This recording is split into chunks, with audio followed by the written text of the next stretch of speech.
ঘটনাটো কি হৈছে মানে আজি আপোনাৰ এই প্ৰায় আজি ৩-৪ মাহ মানে আমাৰ ইয়াত গৰু চুৰ হৈ আছে। গৰু চুৰ হৈ আছে আপোনাৰ ৰাইজে মানে আপোনাৰ দিনে ৰাতি সজাগ হৈ আছে। এতিয়া প্ৰায় আপোনাৰ এই গৃহস্থ ওলাইছে, গৰু চুৰ ওলাইছে, গৰু চুৰৰ গৃহস্থ ওলাইছে, তাৰপিছত আপোনাৰ পুলিচে আহি পাইছে। পুলিচে এতিয়া আপোনাৰ পুলিচক আমি সুধিছো যে গৰুবিলাক আপোনাৰ গৃহস্থ যে ওলাইছে সিহঁতক দিয়ে নেকি? কোনো পুলিচৰ এটা মুখৰ টু শব্দ এটা নাই, এতে দিয়ে নিদিয়ে কোনো এটা শব্দ নাই। কিন্তু আপোনাৰ প্ৰায় পুলিচক আমি দেখো বাটে ঘাটে আপোনাৰ গাড়ী আগুচি পেলাই ধৰা। কিন্তু এই যে গৰু যে চুৰ হয় ৰাতি আপোনাৰ কি সিহঁতেতো পেট্ৰলিং দিয়ে, সিহঁতেতো লগ পায় কোনো এজনক চোৰক ধৰিব পাৰিছে জানো, কৰায়ত্ব কৰিব পাৰিছে জানো? আজি আপোনাৰ 2 বছৰৰ আগত আমি নিজেই গাড়ী আগুচি ধৰিছো, 2খনকৈ গাড়ী, এতিয়াও থানাত এখন গাড়ী আছে। এখন আপোনাৰ নিশ্চয় চোৰে এইটো আপোনাৰ উলিয়াই নিব লাগিব গাড়ীখন।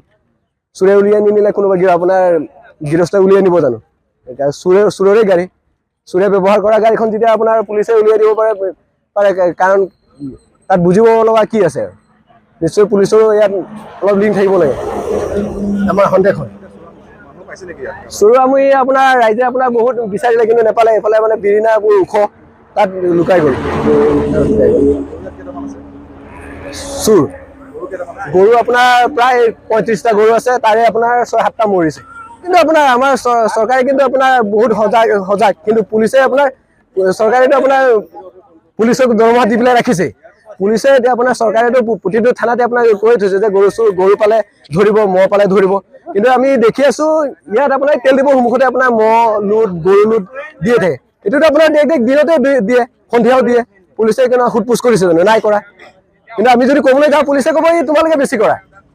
তাততো আপোনাৰ চৰকাৰেতো আপোনাৰ সুবিধা দি আছে, কি নিদিয়ে, দৰমহা নিদিয়াকে ৰাখিছে জানো? পুলিচ প্ৰশাসনক দৰমহা নিদিয়াকেতো ৰখা নাই। প্ৰতিটো দিনে যদি আপোনাৰ হাত পাতি পেলাই যদি পইচা ল'ব পাৰে, গৰু চোৰকো ধৰিব পাৰিব। মই এইখিনি যিকোনো খবৰৰ বাবে যোগাযোগ কৰক আমাৰ এই নম্বৰত 9181 307 2221।